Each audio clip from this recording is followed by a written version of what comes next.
Biar firman-Mu dinyatakan, firman-Mu menyembuhkan dan memulihkan kami. Berbicaralah, pengurapan-Mu ada di tempat ini. Dalam nama Tuhan Yesus yang percaya katakan, amin. Berikan tepuk tangan bagi Allah kita. Haleluya. Praise God.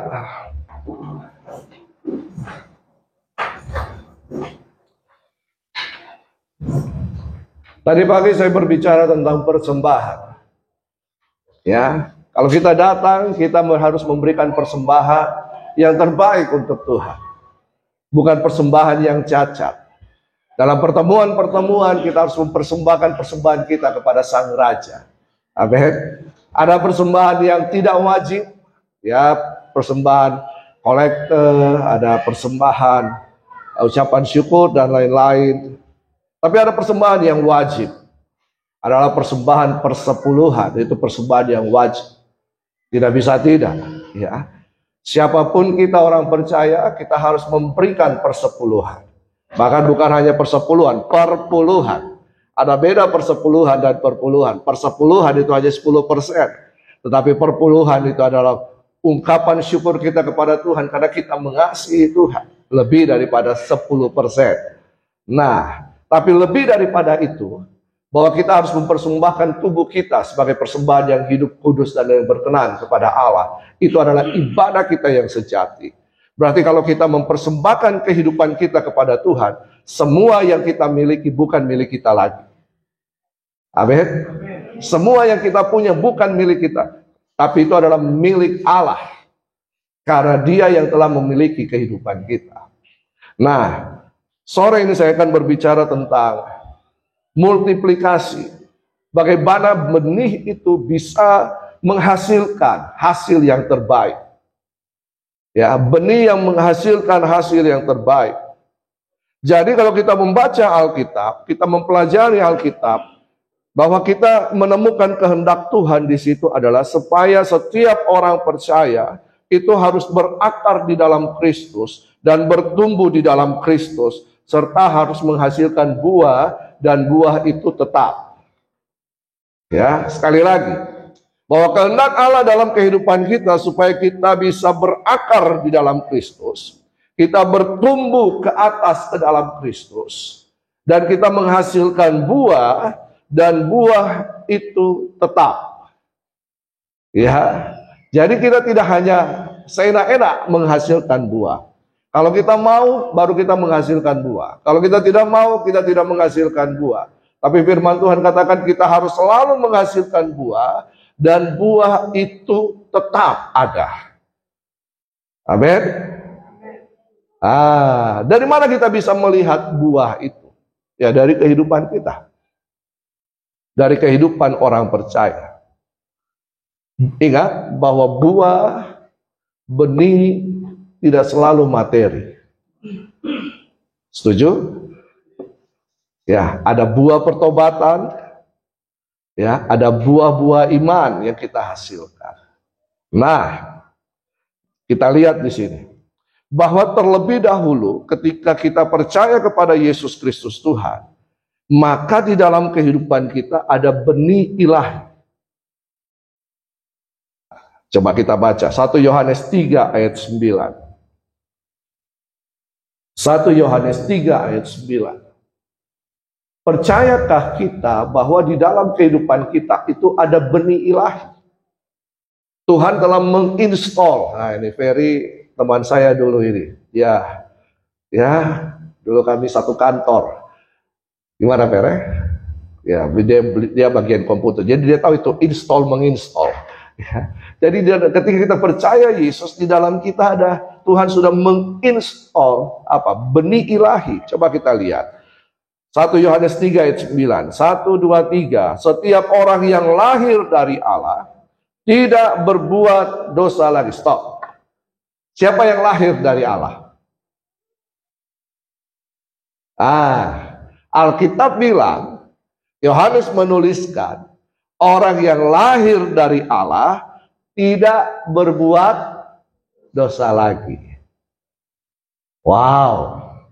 Tapi saya kemarin baru berbohong sama istri saya. Tapi saya kemarin baru mencuri uangnya papa. Seharusnya kita sadar bahwa setiap orang yang lahir dari apa? Dari Allah. Lahir, bukan lahir. Yohanes pasal 3 dinyatakan ketika Nikodemus ketemu Yesus, bagaimana saya bisa melihat kerajaan Allah? Ya, lahir, ya, harus lahir baru dari air dan roh. Kalau begitu, saya harus masuk kembali ke rahim ibuku. Bukan demikian.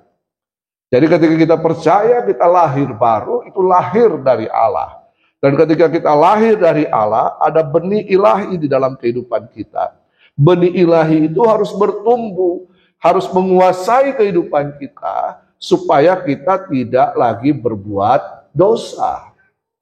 Nah, sebab benih ilahi tetap ada di dalam dia, dan ia tidak dapat berbuat dosa, karena ia lahir dari Allah.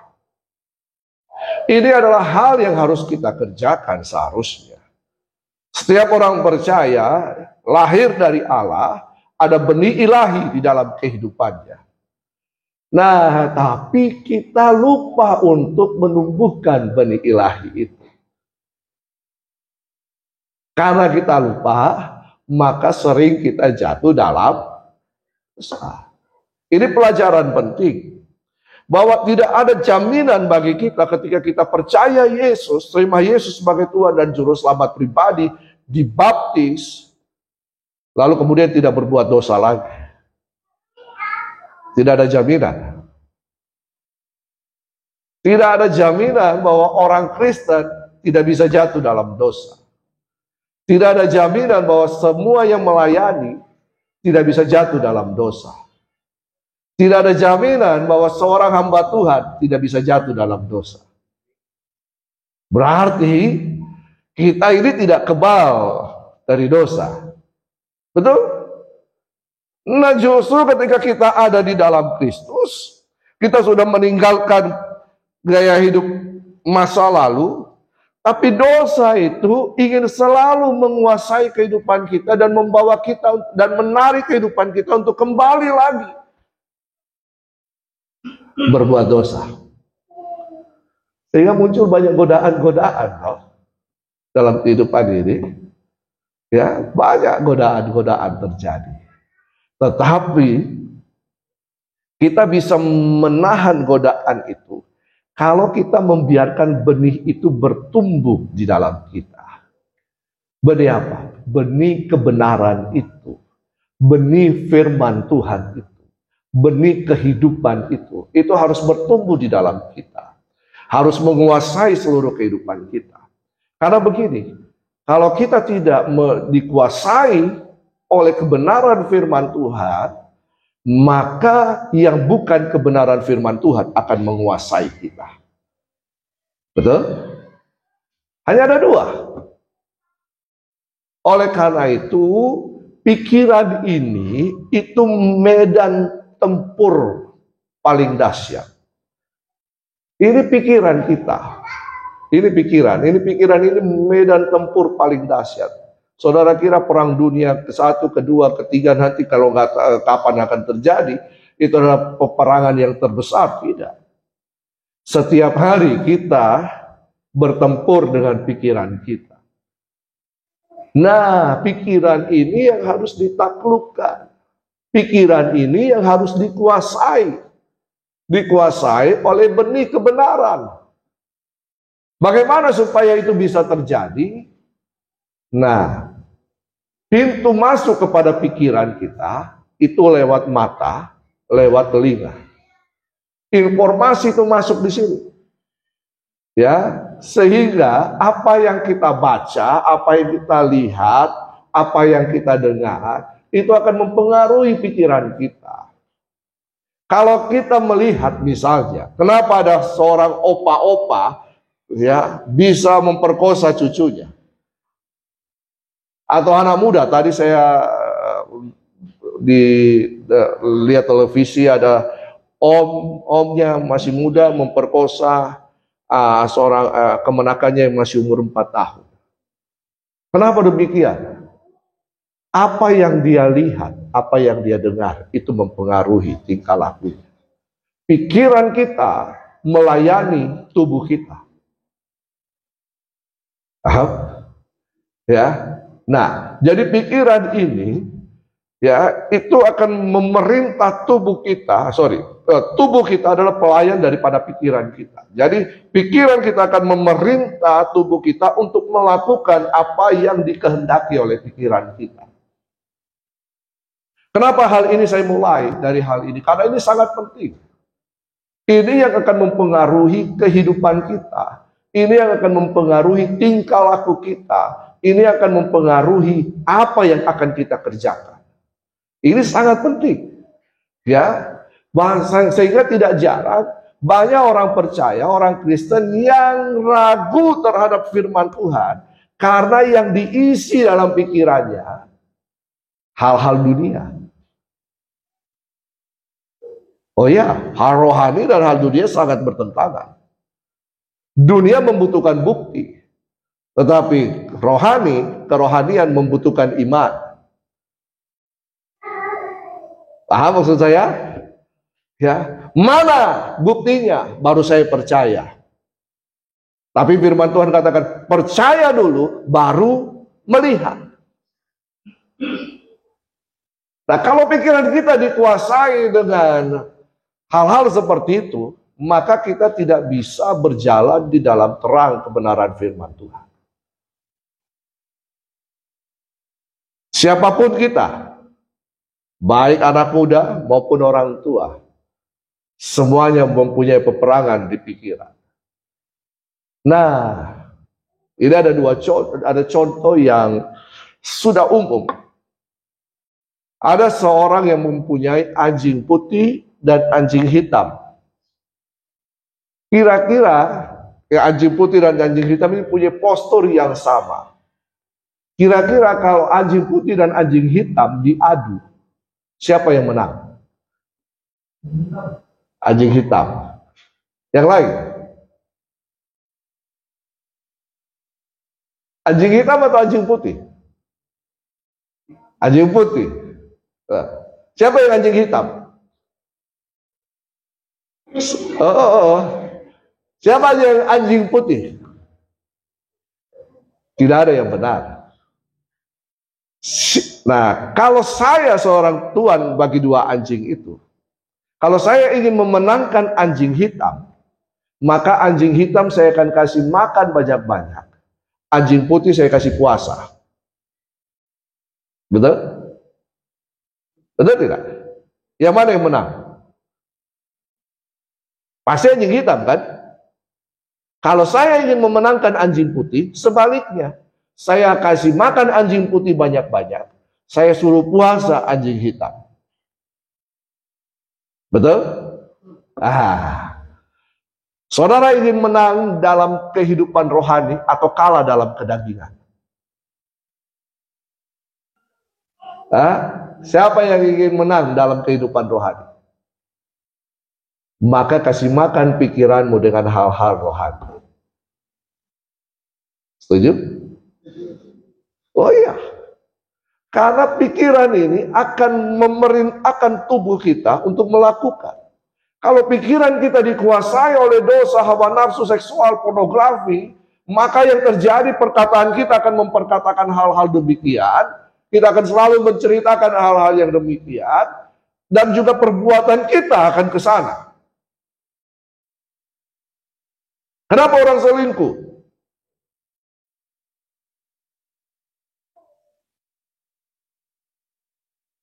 Karena pikirannya dipenuhi dengan perzinahan. Jadi kalau kita memenang secara rohani, kasih makan rohani kita, pikiran kita dengan hal-hal rohani. Setuju? Kalau kita memenang secara daging, keinginan daging, kasih makan pikiran kita dengan hal-hal kedagingan. Siapa yang kita berikan porsi terbanyak, dia yang akan menang. Ada keinginan daging, ada keinginan roh. Keinginan daging menuruti keinginan dosa. Keinginan roh menuruti kebenaran Allah. Tapi bagaimana caranya? Gampang. Ada lagu anak sekolah minggu berkata begini, baca kitab suci, doa tiap hari, doa tiap hari, doa tiap hari kalau mau tumbuh. Ya. Manusia butuh nasi goreng, fuyung hai, capcay, ayam penyet, piong, apalagi pamarasan. Tetapi roh kita membutuhkan kebenaran firman Tuhan, roti hidup itu.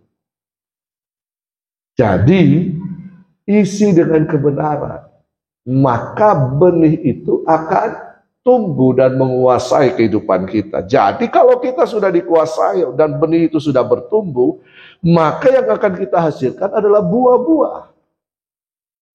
Buah-buah kebenaran, buah-buah pertobatan, buah-buah jiwa-jiwa. Tidak ada yang lain. Karena Tuhan memang menginginkan buah dalam kehidupan kita. Ketaatan akan mengerjakan pekerjaan-pekerjaan yang luar biasa dalam kehidupan kita. Nah, tadi saya berbicara benih. Jadi ketika benih itu bertumbuh dan menguasai kehidupan kita, maka yang kita lakukan adalah kebenaran. Yang kita kerjakan, yang kita perkatakan adalah kebenaran. Nah, ini dia. Ketika kita memperkatakan kebenaran, ketika kita mengerjakan kebenaran, itu sebenarnya kita juga lagi menabur benih kepada orang lain.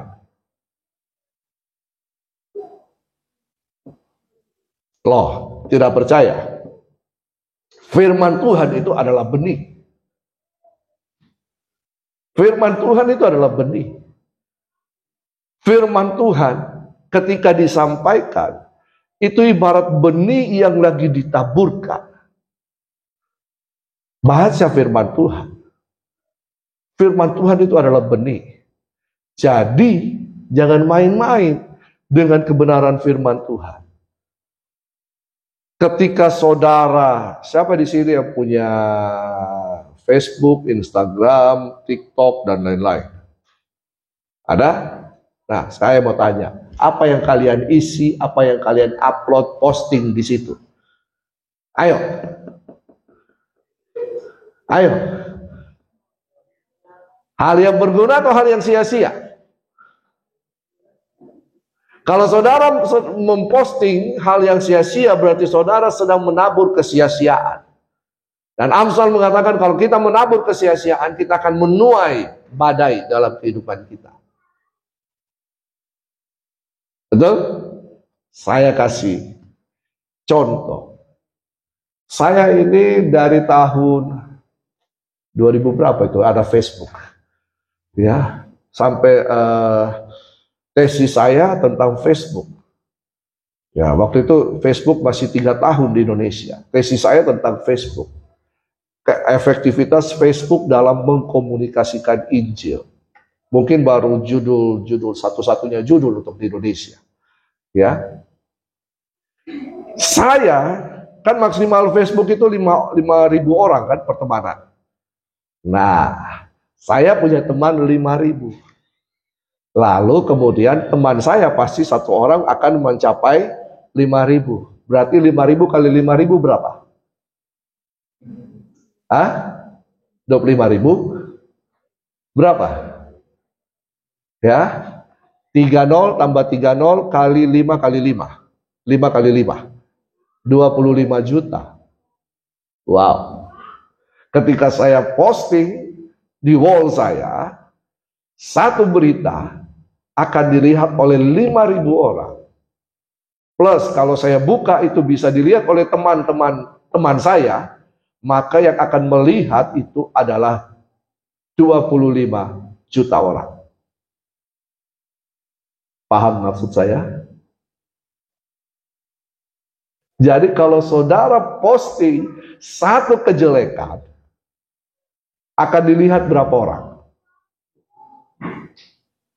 Akan dilihat berapa orang? Hah? Kurang lebih 25 juta orang. 25 juta orang akan melihat siapa dirimu. Apa yang kau tanam akan kau tuai. Tapi kalau saya posting satu berita kebenaran, Yesus adalah Tuhan, maka yang baca berapa orang? 25 juta orang. Saya sedang menabur benih kebenaran kepada mereka. Dan ketika saya menabur benih kebenaran, Roh Kudus memberikan pertumbuhan, pertobatan terjadi. Amin. Saudara rasa media sosial itu main-main saja? Ada kekuatan yang dahsyat kalau kita memberitakan Injil di dalamnya. Itu baru media sosial. Bagaimana dengan kehidupan kita? Bagaimana kita dengan orang tua dengan anak? Apa yang kita tabur bagi anak kita? Benih apa yang kita perkatakan bagi mereka? Apakah benih sontoloyo? Bodoh? Seringkali kalau orang tua marah anaknya, itu kata-kata nama-nama binatang akan keluar dan nama-nama yang lain akan keluar. Berarti kita sedang menciptakan pribadi anak itu sesuai dengan apa yang kita katakan. Setuju? Karena itu bertobat. Saya kalau marah anak saya tidak akan memperkatakan kata bodoh dan lain-lain dan sejenisnya. Saya marah apa yang dia kerjakan, bukan pada pribadi atau karakternya. Maksud saya? Saya tidak mengatakan bahwa dia anjrit. Tidak. Saya tidak mengatakan kalau dia yang lain-lain. Tapi saya mengatakan, kamu salah. Papi sudah bilang jangan lakukan itu. Kamu lakukan, kamu salah. Supaya dia tahu kesalahannya. Ya, seringkali orang tua bodoh memang tong kau. Memang papamu begitu, memang tong bodoh, opamu bodoh, jadi dia keturunan anak bodoh. Ya kan? Kita sering sambut pautkan dengan itu. Itu benih yang kita tabur. Dan suatu saat jangan pernah menyesal, kita akan menuai dari apa yang kita tabur. Anak-anak muda, hati-hati dengan kehidupanmu. Ya, saya bertobat kelas 3 SMP. Ketika saya bertobat kelas 3 SMP, dalam KKR doa malam kepenuhan Roh Kudus. Lalu saya menyerahkan hidup saya, 3 orang saya bersama-sama menyerahkan hidup saya. Saya waktu itu pendeta Simon Jonathan ya namanya. Dia bilang, siapa di sini yang mau melayani Tuhan? Sungguh-sungguh sepenuh waktu. 3 orang kami maju. Ya, 3 ini dibaptis di dalam bak mandi gereja yang sama. Lalu kemudian selang beberapa waktu, kemudian 3 ini jadi hamba Tuhan. Satu sekarang ada pelayanan di pulau yang dekat Filipina sana. Satu sudah meninggal, mungkin Ibu Aneke tahu, ya, Thomas Manopo. Itu teman saya itu. Kami 3 dibaptis bersama-sama. Ya, baru yang terakhir saya. Ya. Nah, saudara, ada benih yang ditabur. Kami menabur. Orang tua saya selalu ikut apo saya kalau ada doa pagi. Waktu saya masih kecil, dia selalu bangunkan saya. Ayo ikut apo, temani apo jalan pagi sekalian doa. Itu benih yang lagi ditabur untuk saya. Doa-doa orang tua saya, itu benih yang ditabur untuk saya. Bukan hanya itu, ada taburan-taburan kebaikan, ada hal-hal yang lain, sehingga saya bisa menikmati. Opa saya adalah orang yang berjiwa sosial. Dia selalu banyak menolong orang lain. Dia menabur, anak cucunya juga ikut menuai. Paham? Jadi hari ini kita harus putuskan benih apa yang kita tabur terhadap kehidupan kita untuk masa depan kita. Bersyukur kamu masih muda bisa melayani Tuhan. Tapi layani Tuhan bukan karena supaya dilihat orang. Karena kau ingin melayani Tuhan sungguh-sungguh, didasari oleh rasa cinta kepada Tuhan. Saya melayani Tuhan karena saya mengasihi Tuhan, bukan mau dilihat orang. Sehingga ketika kita melayani Tuhan, salah pun itu bukan jadi tontonan, jadi ketawaan, bahan canda. Tidak. Ya, tapi kita harus berusaha untuk lebih baik, lebih baik, lebih baik, lebih baik lagi untuk melayani Tuhan. Nah, ada perbuatan benih yang kita tabur, ada perkataan benih yang kita tabur. Tapi ada satu sisi, ada materi juga yang harus kita tabur. Apa yang saudara tabur, itu juga yang akan saudara tuai. Betul? Tidak seperti lagunya, buah pohon semangka berdaun sirih. Apa? Lagunya Bruri. Apa lagi? Ya. Buah semangka. Siapa sih penggemar Bruri? Tidak ada penggemar Bruri. Jangan-jangan saya salah alamat di sini. Ya. Nah, jadi konsepnya kita menabur biji mangga, kita akan tuai buah mangga. Betul? Ada di sini yang tabur benih yang lain, tuai yang lain, tolong angkat tangan. Mungkin mujizat terjadi. Ya. Kita menabur kebaikan, kita akan tuai kebaikan. Kita menabur apa saja, itu yang akan kita tuai. Ya. Nah, ketika kita menabur, ini dia, Tuhan memberkati. Nah, dari mana saya tahu bahwa Tuhan memberkati? Sebenarnya bukan soal benih yang kita tabur terlebih dahulu, tetapi berkat itu terlebih dahulu datang kepada manusia. Tahukah kita di mana kata berkat itu pertama kali datang? Yang ditulis di dalam Alkitab. Tahu enggak? Kalau Bapak Ibu tidak tahu, saya beritahu. Kejadian 1 ayat 28. Coba kita lihat. Kita selalu berkata, berkati saya Tuhan. Kalau Tuhan tidak berkati saya tidak mau ke gereja.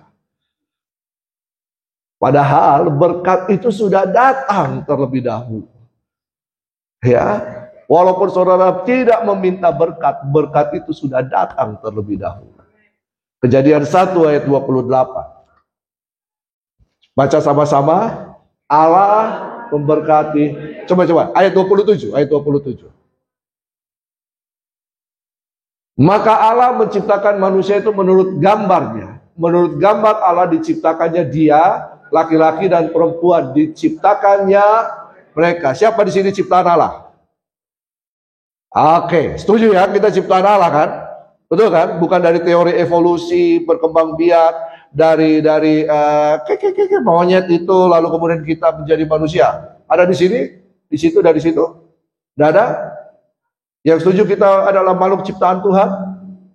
Setuju? Amin. Kalau kita setuju, maka ayat 28 terjadi. Coba lihat ayat 28. Allah memberkati mereka. Stop.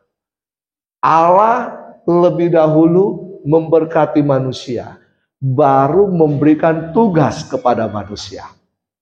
Baca ayat ini baik-baik. Betul? Allah memberkati mereka, lalu Allah berfirman kepada mereka.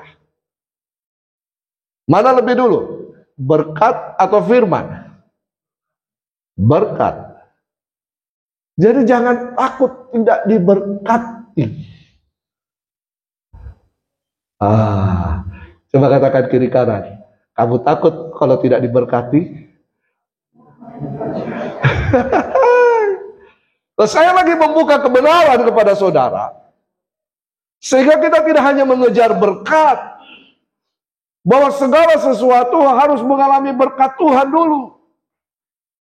Tidak demikian, bahwa sejak awal Tuhan memberkati manusia, baru memberikan tugas dan tanggung jawab kepada manusia. Nah, kata berkat di sini ada dua di sini.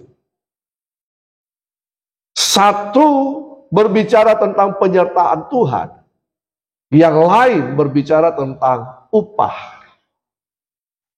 Kata barak yang dipakai di sini adalah kata barak, B-A-R-A-K-H, barak. Barak itu berbicara kita memuji Tuhan. Lalu yang barak yang berikutnya berbicara bahwa kita berlutut, lalu kemudian ada tangan Tuhan diletakkan di atas kepala kita. Itu kata barak. Ada kata berkat yang lain, itu namanya berekah. Berekah atau barokah dalam bahasa Arab. Berekah. Nah, berekah itu kalau kamu lakukan ini, maka kamu akan menerima ini. Berekah itu selalu berhubungan dengan upah. Kata barak itu selalu berhubungan dengan penyertaan Tuhan. Paham? Sudah mengerti sekarang? Ada yang sering kita kejar apa? Penyertaan Tuhan atau upah? Ayo. Tunggu, saya uji.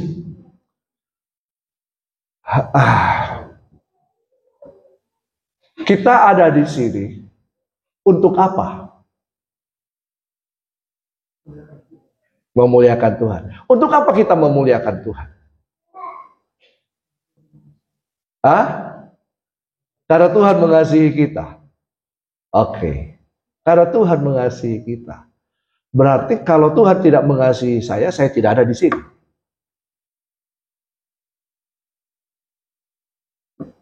Betul? Nah sekarang, untuk apa saudara memberi persembahan?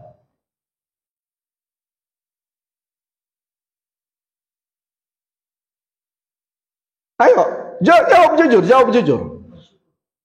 Ucapan syukur.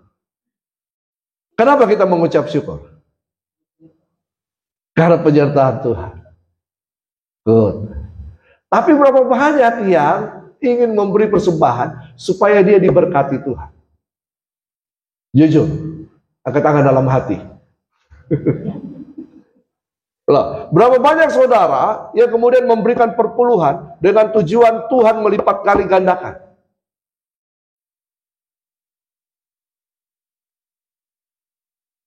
Ayo, padahal untuk apa kita memberikan persembahan? Persembahan itu adalah tanda syukur kita kepada Tuhan. Karena tadi penyertaan Tuhan, kebaikan Tuhan yang kita alami. Untuk apa kita memberikan perpuluhan? Karena itu adalah kewajiban kita. Jadi jangan harap untuk kembali-kembali. Kalau saya menabur 1 juta, saya memberikan persembahan 1 juta, nanti Tuhan akan ganti. Emangnya Tuhan rentenir, Bang? Halo? Tidak demikian. Karena memang perpuluhan itu adalah kewajiban kita. Kembalikan milik Tuhan. Itu kewajiban. Tidak ada urusannya dengan Tuhan akan lipat kali gandakan. Tapi berbeda dengan taburan. Paham? Apa yang kita tabur, itu akan kita tuai. Jadi benih apapun yang kita tabur, itu akan kita tuai. Bedakan dengan perpuluhan. Loh, kalau kita memberi perpuluhan, coba saudara hitung. Harga nafas saudara. Berapa saudara harus bayar tiap hari? Ayo dong. 1 tabung oksigen yang dicari-cari berapa itu? 5 juta? 2,5 juta? 3 juta? 1 kali pakai berapa lama? Ada yang tahu? Ada yang dokter di sini? Ada yang bidan, suster? Ya taruhlah 1 minggu lah. Ya misalnya taruhlah 1 minggu lah. Kali 1 bulan berapa? Itu anugerah Tuhan atas kehidupan kita. Yang setuju katakan amin. Jadi kewajiban. Kalau saudara tidak bayar pajak, saudara akan dicari-cari pemerintah, toh. Betul tidak? Itu kewajiban kita bayar pajak, kan? Tapi kewajiban kita untuk hal yang rohani kepada Tuhan, bayar perpuluhan. Tidak ada ceritanya. Karena orang Israel sudah jalani itu dari dahulu sampai hari ini. Itu sudah dijalani oleh mereka. Lalu Pak, tidak ada di perpuluhan di perjanjian baru. Lah ya karena itu sudah menjadi kebiasaan. Sudah sesuatu hal yang mereka harus lakukan. Hal yang mereka kerjakan. Jadi tidak usah lagi karena sudah ada peraturan-peraturan itu dan peraturan hukum-hukum yang ada dalam perjanjian lama itu tetap berlaku. Siapa bilang tidak berlaku? Siapa bilang hukum Taurat tidak berlaku? Yesus mengatakan bahwa hukum itu tidak lagi ditulis di dalam 2 loh batu. Hukum itu ditulis di dalam hati nurani manusia. Oh, kalau begitu berarti hukum itu ada di sini dong. Iya kan? Lebih dahsyat lagi. Hukum itu tidak ditulis di luar manusia. Tapi oleh Roh Kudus, hukum itu ditulis di dalam hati dan batin kita. Nah, prinsip daripada benih yang kita tabur.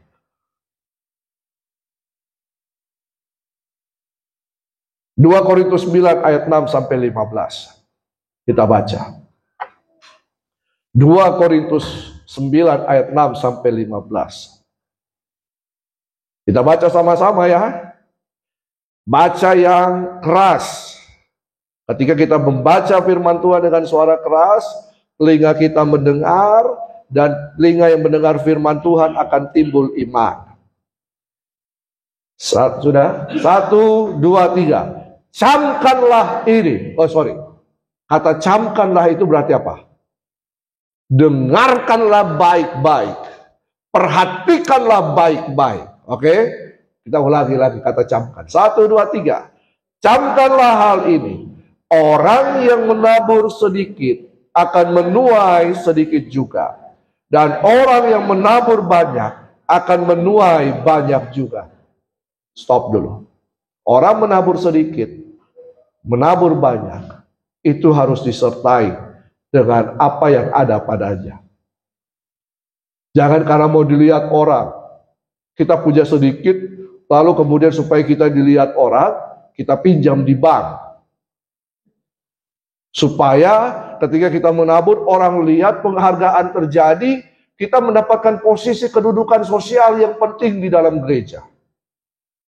Yang salah itu orang selalu mencari kedudukan sosial penting di dalam gereja. Berdasi tapi tidak berfungsi. Duduk hanya bikin panas-panas bangku gereja. Ayat berikutnya, 7, 1, 2, 3. Hendaklah masing-masing memberikan menurut apa? Jangan atau sebab.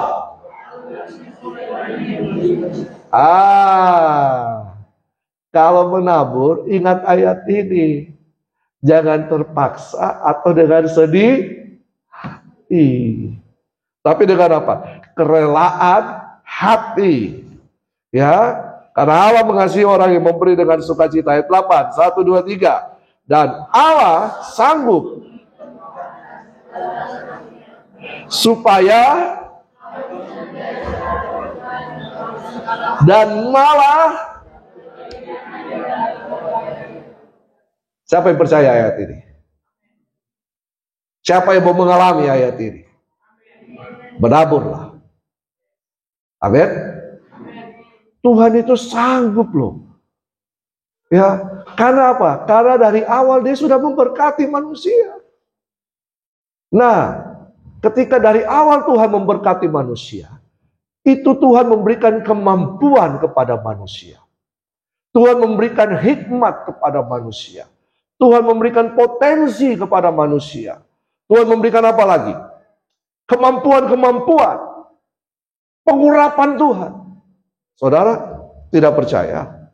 Ketika Tuhan membentuk manusia dari tanah, dari debu tanah, lalu menghembuskan nafas kehidupan. Neshama itu, atau nefes syaim, itu berbicara bahwa kemampuan Tuhan itu diinstal dalam kehidupan manusia. Berarti saya dan saudara punya kemampuan Tuhan. Makanya Yohanes 14 berkata begini, kamu akan melakukan hal-hal yang besar, perbuatan-perbuatan besar, lebih daripada yang aku lakukan, kata Yesus. Dia tidak ada yang percaya. Saudara, Tuhan itu sudah memberikan roh-Nya. Nah, kalau Tuhan sudah memberikan roh-Nya, baca nanti di Efesus. Ketika Tuhan memberikan kuasanya kepada manusia, kuasa itu bukan kuasa main-main. Bukan kuasa setengah-setengah. Tapi kuasa yang diberikan kepada kita adalah kuasa yang sama yang membangkitkan Kristus. Berarti dalam diri saudara ada kuasa kebangkitan yang luar biasa. Ya, tidak percaya lagi. Waduh, saya harus bilang apa? Loh, Alkitab bilang, baca Efesus, baca yang lain. Kuasa itu diberikan kepada kita. Kuasa yang sama. Tidak percaya, coba kita lihat Efesus. Ya, lihatlah Alkitab lah. Ya, Efesus 1 ayat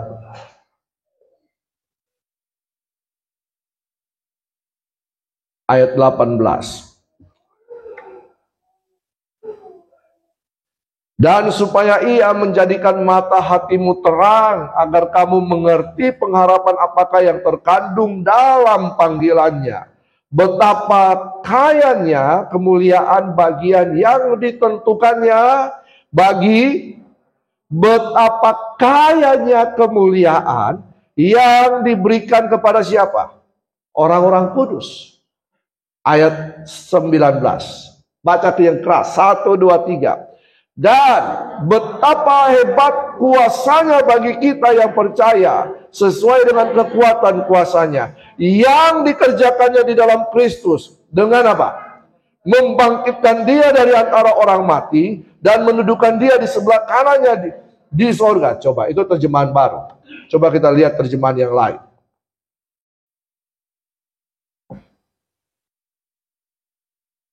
Terjemahan bahasa Indonesia masa kini. Ada? Tidak ada? Oke. Ada di HP terjemahan bahasa Indonesia masa kini? Change ke terjemahan bahasa Indonesia masa kini. Sudah? Kita baca ayat 19. Dan betapa hebatnya Allah bekerja dengan penuh kuasa di dalam kita yang percaya. Betapa hebatnya Allah bekerja dengan penuh kuasa di dalam kita yang percaya.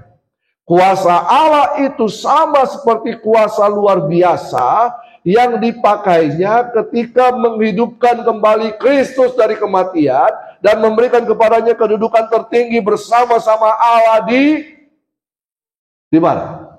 Di surga. Percaya? Kuasa yang bekerja di dalam kita adalah kuasa yang sama yang telah membangkitkan Kristus dari kematian. Berarti Tuhan sudah menginstal.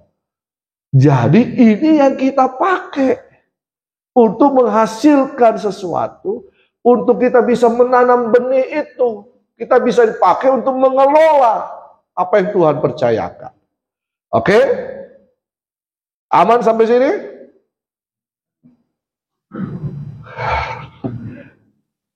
Saya ragu saudara itu. Saudara yakin tidak dengan kuasa yang bekerja di dalammu? Ya, jangan-jangan kalau sakit langsung telepon Bu Aneka. Bu, tolong Bu, anakku sakit Bu. Tolong doakan. Jam 12 malam Ibu Aneka lagi teler-teler tidur. Nah, Tuhan sudah kasih kuasa. Itu berkat. Tuhan sudah kasih kuasa. Itu berkat. Saudara ada di satu posisi dalam perusahaan. Banyak orang yang tidak suka kirim pelet sama saudara. Bagaimana saudara bisa menghadapi itu? Ada kuasa yang Tuhan berikan. Kuasa yang dahsyat, yang luar biasa. Itu berkat. Tidak ada yang amin.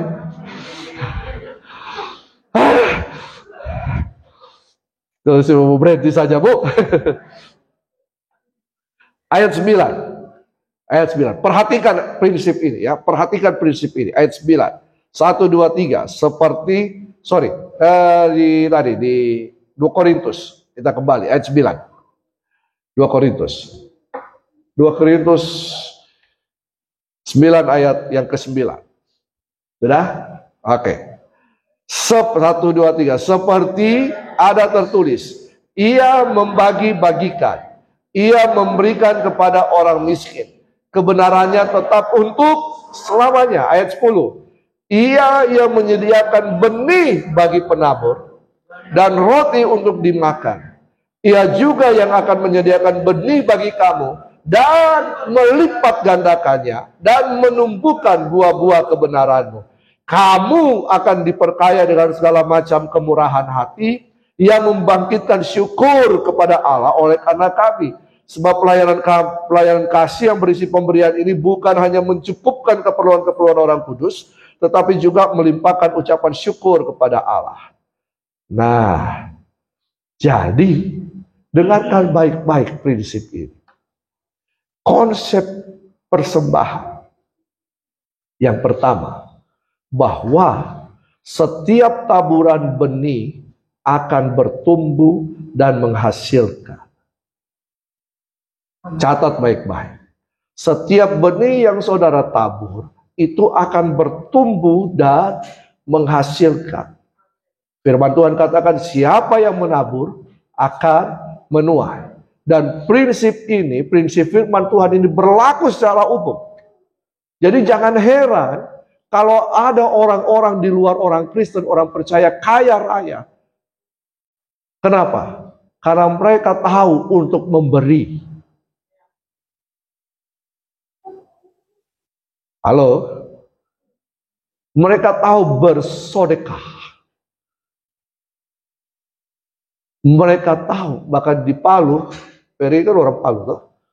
Di Palu itu pada waktu gempa itu ada satu yayasan agama Buddha itu kemudian membuat perumahan untuk orang-orang yang terkena dampak. Saudara, kalau saudara tidak melakukan prinsip ini, jangan pernah salahkan Tuhan kalau saudara tidak pernah menuai.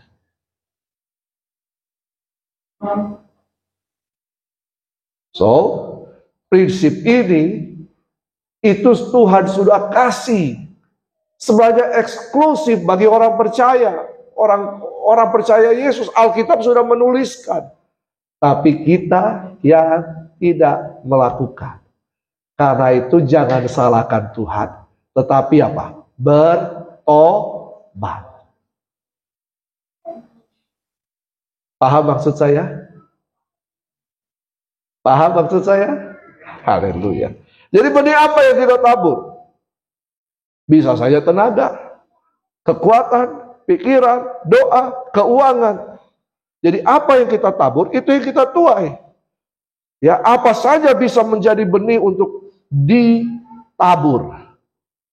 Sekali lagi, apa saja bisa menjadi benih untuk ditabur. Ketika zaman saya mahasiswa, saya pelayanan, siapa kakakmu lagi, Fer? Fordi itu anak pelajar ya. Ketika mahasiswa, itu kan ibadah itu di mana-mana. Angkat alat. Kami belum punya uang untuk beli. Ini pelayaran mahasiswa, ini namanya pelayaran kere-kerean. Ya. Tapi kami mau dengan tenaga datang pagi-pagi, ya ambil alat di gereja, naikkan di mobil, ikut mobil, pergi pasang alat, keringat-keringatan, kalau hujan kebasahan, ya seperti itu. Jadi pasang pagi-pagi, ibadah pagi jam 8 masih keringat-keringatan. Menabur apa yang kita bisa tabur. Dan Tuhan memperhitungkan hal itu. Jadi apa saja bisa menjadi benih untuk kalau saudara tabur tenaga, saudara tuai kesehatan. Betul? Betul tidak? Nah, makanya firman Tuhan katakan, Galatia 6 ayat 9. Janganlah kita jemu-jemu berbuat baik, karena apabila sudah datang waktunya, kita akan menuai. Ya, siapa menabur kebaikan akan menuai kebaikan. Bahkan untuk anak cucu kita. Ya saya alami, saudara. Saya kemana-mana dikasihi banyak orang. Ya, karena opa saya sudah menabur kebaikan. Ya, saya dikasihi banyak orang. Karena saya menuai dari taburan opa saya. Saya jadi hamba Tuhan. Saya menuai dari taburan oma saya. Apo saya. Ya, jangan sepelekan taburan kita. Pengkhotbah 11 ayat 6 berkata begini. Taburkanlah benihmu pagi-pagi hari. Dan janganlah memberi istirahat kepada tanganmu pada petang hari. Karena engkau tidak mengetahui apakah ini atau itu yang akan berhasil atau kedua-duanya sama baik. Jadi konsepnya adalah tabur saja. Tabur saja, kita tidak tahu benih apa nanti yang akan bertumbuh dan kemudian akan kita tuai. Nah, konsep yang kedua. Dari 2 Korintus 9 ayat 7. Di situ dikatakan, siapa yang harus menabur benih? Apakah orang lain harus menabur benih kepada kita? Atau kita yang harus menabur benih? 2 Korintus 9 ayat 7. Hendaklah masing-masing. Hendaklah masing-masing. Siapa di sini masing-masing? Saya dan saudara. Iya kan? Jangan harapkan orang menabur benih kepada kita, baru kita yang menuai. Itu berarti pancuri. Loh iya. Iya kan? Orang menabur benih di ladangnya, terus orang lain yang menikmati hasilnya. Berarti, kalau orang Manado bilang, kongcudu pancuri. Iya toh? Nah, jadi siapa yang harus menabur benih? Saya dan saudara. Kalau malam ini saudara traktir saya percaya itu tidak akan sia-sia. Tuhan akan traktir saudara melalui orang lain. Ya, saya selalu berkata sama istri saya, jangan takut untuk memberi. Kau memberi kepada si A itu belum tentu bisa membalas kepadamu. Tapi Tuhan bisa pakai orang lain untuk membalas apa yang kau tabur pada si A. Ini prinsip. Ya, jangan kemudian saya berbuat baik kepada Ibu Aneke, lalu saya berharap Ibu Aneke membalas saya. Itu salah. Itu salah. Berarti kita berharap kepada manusia. Kita tidak berharap kepada Tuhan yang memberikan pertumbuhan bagi benih itu. Firman Tuhan katakan, Apolos menanam, Paulus menyiram. Tapi siapa yang memberikan pertumbuhan? Tuhan. Iya kan? Nah, jadi kita sendiri yang harus menyediakan benih untuk ditabur. Yang ketiga.